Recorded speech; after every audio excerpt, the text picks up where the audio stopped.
নমস্কাৰ এবাৰ যদি আপুনি এডিআৰিত যিকোনো প্ৰকাৰে চাকৰি এটা ল'ম বুলি ভাবিছে আপুনি সোশ্যাল মিডিয়াত কেৱল এন্টাৰটেইনমেন্ট লৈ থাকিলে নহব এনেকুৱা কোৱেশ্চন সলভ কৰিবলৈ শিকিব লাগিব সলভ কৰাটোৱে ডাঙৰ কথা নহয় আপুনি টাইম মেনেজ কৰিব পাৰিব লাগিব কম সময়ত শুদ্ধকৈ কৰিব পাৰিব লাগিব যাৰ বাবে এনেকুৱা কিছুমান ভিডিও আমি ডিসকাস কৰিবলৈ চেষ্টা কৰিম প্ৰথমতে এই কোৱেশ্চনটো লৈছো ভালদৰে মন কৰিব কাৰণ এনেকুৱা কোৱেশ্চনত ম্যাক্সিমাম মানুহে ভুল কৰা চান্সটো আটাইতকৈ বেছি কাৰণ কম্পিটিটিভ এক্সামত যে এনেকুৱা ইম্পসিবল কথা নাহে কিন্তু ইজি বস্তুত মানুহে যাতে কনফিউজড হয় তেনেকুৱা কোৱেশ্চনে থাকিব চাওক এজন মানুহে এটা বস্তু ইয়াতে দুই এটা স্পেলিং মিস্টেক হৈছে তাৰ বাবে দুঃখিত এজন দোকানীয়ে কিবা এটা বস্তু কিবা এটা দামত কিনি আনিছে আৰু কিনি অনা দামৰ ওপৰত এক্সট্ৰা 40% লগাই তেওঁ এমআৰপি লগাইছে বস্তুটোৰ ওপৰত আৰু তাতে তেওঁ 25% আগো ডিসকাউন্ট দি দিছে মানুহে ভাল পাবৰ বাবে তেতিয়া তেওঁৰ কিমান লাভ বা লোকসান হল ম্যাক্সিমাম মানুহে ভুল কৰি দিব যে 40% এক্সট্ৰা যেহেতু তেওঁ লৈছে আৰু 25% আগো ডিসকাউন্টে দিলে আলটিমেটলি 15% প্ৰফিট হল তেতিয়া হলে আপোনাৰ এই কোৱেশ্চনটো ৰং হৈ গল ভুল হল আৰু এটো ম্যাক্সিমাম মানুহে কৰিব গতিকে যাৰ বাবে আমি এনেকুৱা কোৱেশ্চন ডিসকাস কৰিবলৈ লৈছো আপোনালোকে যদি ইউটিউবত চাই আছে চেনেলটো সাবস্ক্ৰাইব কৰিব যদি ফেসবুকত চাই আছে তেতিয়া হলে ফলো কৰি লব যাতে এনেকুৱা কোৱেশ্চন আমি ডিসকাস কৰি থাকিব পাৰো আপোনালোকে পাৰ্টিসিপেট কৰিব কমেন্ট বক্সত এতিয়া চাওক এই কোৱেশ্চনটো আমি একেবাৰে ইজিলি সলভ কৰিবৰ বাবে আমি কি কৰিম যেতিয়া এনেকুৱা টাইপৰ কোৱেশ্চন আহিব একেবাৰে শৰ্ট মেথড হৈছে আমাৰ যে আমি এনেকুৱা বস্তুৰ একচুয়াল কিনা দামটো হদায় 100 বুলি ধৰি লম ঠিক আছে এতিয়া 100 रुपीस যদি কিনা দাম হয় তেও প্ৰথমে 40% কি কৰি দিলে ইনক্ৰিজ কৰে এমআৰপি লগাইছে গতিকে 140 টকা তেও এমআৰপি লগাই দিলে বস্তুটোৰ ওপৰত এতিয়া তেও 25% যে ডিসকাউন্ট দিলে কোড দিলে এই 140 টকাৰ ওপৰত কাৰণ মানুহে কিনিব আহি 140 টকা বস্তুটোৰ দাম দেখা পাইছে এতিয়া দোকানীক কি কৰিব যে ডিসকাউন্ট দিওক দোকানীয়ে ডিসকাউন্ট কিহত লগাব 140 টকাৰ ওপৰত লগাব 140 টকাৰ ওপৰত যদি আপুনি 25% ডিসকাউন্ট দি দিয়ে তেতিয়া হলে কিমান হ'ব 140 * 25% অৰ্থাৎ 140 * 25% আপুনি যদি কৰে ইয়াৰ ৰিজাল্টটো আপুনি নিজে কৰি চাব কাৰণ 140 হল ইফালে ইয়াত হল 25% মানে কিমান একচুয়ালি 4 হয় কাৰণ 25/100 ঠিক আছে সৰি 4 নহয় 1/4 হয় 1/4 হল 4 এৰে যদি ইয়াক আমি ডিভাইড কৰি কিমান হ'ব 4 3 গুণ 12 4 5 গুণ 35 অৰ্থাৎ একচুয়ালি তেও 140 টকা দামৰ বস্তুটো তেও এমআরপি লগাইছে 140 টকা তাতে তেও 35 টকা ডিসকাউন্ট দিলে যদি 35 টকা ডিসকাউন্ট দিলে বিক্রি কৰিলে কিমানত আসলতে 105 টকাত তেও বস্তুটো কিনি আনিছিল 100 টকাত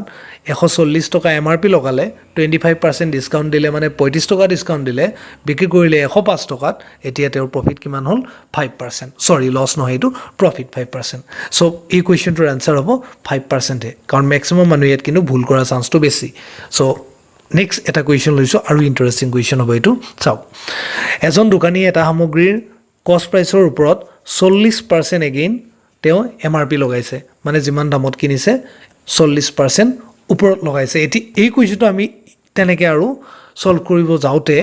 এটা কথা মন কৰিব কনফিউজ ম্যাক্সিমামে হ'ব হি এলাউজ 10% ডিসকাউন্ট তেও 10% এতিয়া ডিসকাউন্ট দিলে আৰু 26% আকো প্ৰফিট পালে তথাপি ভাবি চাও 140% তেও সৰি 40% প্ৰথমে দাম বঢ়ালে তাৰ পিছত তাতে ডিসকাউন্ট দিলে 10% 26% প্ৰফিট হল ম্যাক্সিমামৰ কনফিউজন ইয়াতে হ'ব বহুতে ইয়াতে ফসি যাব চাওক আমাৰ কোৱেশ্চনটো দিছে কনফিউজনৰ বাবে তাৰ পিছৰখিনি চাওক হোৱাট ইজ দ্য কষ্ট price if the selling price is এখিনি হয় অৰ্থাৎ আমাক সেলিং প্ৰাইস দিয়াই আছে কিমান প্ৰফিট হল দিয়াই আছে তেতিয়া হলে তেও এমআৰপি কিমান বেছিকে লগাইছিল কিমান ডিসকাউন্ট দিলে আমাৰ জনাৰ কি দৰকাৰ আছে ভাবিছক আমাৰ জনাৰ দৰকাৰে নাই গতিকে এনেকুৱা কোৱেশ্চনত বহুতে এখিনিতে ফসি থাকিব কেনেকে হল এটো গতিকে আমাৰ কোৱেশ্চনটো একদম ইজি হৈ আছে এটো কোৱেশ্চন সলভ কৰাৰ মেথড হল একেবাৰে সিম্পল হে সিম্পল মেথডটো হৈছে যে 100 প্লাস মোৰ লিখা ইয়াত স্ক্ৰিনত লিখিছো তো 100 প্লাস 25 আৰু ওপৰত আহিব আমাৰ 100 ইনটু 1260 এতিয়া আপোনালোক নিশ্চয় বহুতে কনফিউজড হৈছে যে এটো কেনেকে হল কৰপৰা হল আমি শৰ্টকাট মেথড ইউজ কৰিম এটো কিন্তু শৰ্টকাটটো ইজি হৈ গল মোৰ কাৰণে কিন্তু আপোনালোকে যেটো শিকা নাই এতিয়া আপোনালোকে অকন প্ৰথমে শিকি ল'ব লাগিব সো মই হেতু দেখুৱাই দিছো গতিকে ম্যাথছ এটা যেতিয়া আমি সলভ কৰিম শৰ্টকাটটো জনা দৰকাৰ কাৰণ এক্সামত কেতিয়াবা এইবোৰে আমাৰ বহুত টাইম কনজিউম কৰি দিয়ে আৰু আমি এভয়েড কৰিও পৰীক্ষা পাস কৰিম বুলি আশা কৰিব নোৱাৰো বহুত টাফ কম্পিটিশন হয় গতিকে এটো কেনেকৈ সলভ কৰিম চাওক এতিয়া এই কোৱেশ্চনটো সলভ কৰিব হলে সিম্পল কথা 26% যেহেতু তেওঁৰ প্ৰফিট হৈছে আমি ডাইৰেক্ট লিখিম যে 26% প্ৰফিট মই অলৰেডি ইয়াৰ আগৰ কুৱেশ্যনত আপোনালোকক কৈছোঁ কিনা দাম 100 ধৰিব যদি 26% প্ৰফিট হৈছে তাৰ মানে তেওঁ 100 টকাৰ বস্তুটো 126 টকাত বিক্ৰী কৰি দিলে 126 টকাত বিক্ৰী কৰা বস্তুটোৰ কষ্ট প্ৰাইচ আমাক যেহেতু লাগে 126ত যদি বিক্ৰী কৰিছে কষ্ট প্ৰাইচ হ'ব কিমান 100 হ'ব ঠিক আছে গতিকে যদি ঐকিক নিয়ম ইউজ কৰিব যাওঁ 1 টকাত যদি তেওঁ সেল কৰিছে তেতিয়াহ'লে 126 টো আহি ইয়াৰ তলত আহি যাব ঠিক আছে যেহেতু অলৰেডি আমাক দিয়াই আছে 1260 টকাত তেওঁ বস্তুটো অলৰেডি সেল কৰিছে তেতিয়াহ'লে আমি কি কৰিব পাৰোঁ ইয়াত ইনটু 1260 গতিকে ইয়াত আমি যদি এতিয়া চাওঁ 126 আৰু 1260 ডাইৰেক্ট 10 বাৰ গৈয়ে আছে ডিভাইড গতিকে 100 ইনটু 10 1000 হৈ গ'ল এনসাৰ আমাৰ 1000 গতিকে আপোনাৰ কনফিউজন হ'ব পাৰে ফাৰ্স্ট টাইম চাই আছে গতিকে আপোনালোকে এক্সামৰ বাবে কামত অহা এই শৰ্ট ট্ৰিকৰ লগতে এক্সপ্লেনেশ্যনো জানিব লাগিব তাৰ বাবে আপোনালোকে ইচ্ছা কৰিলে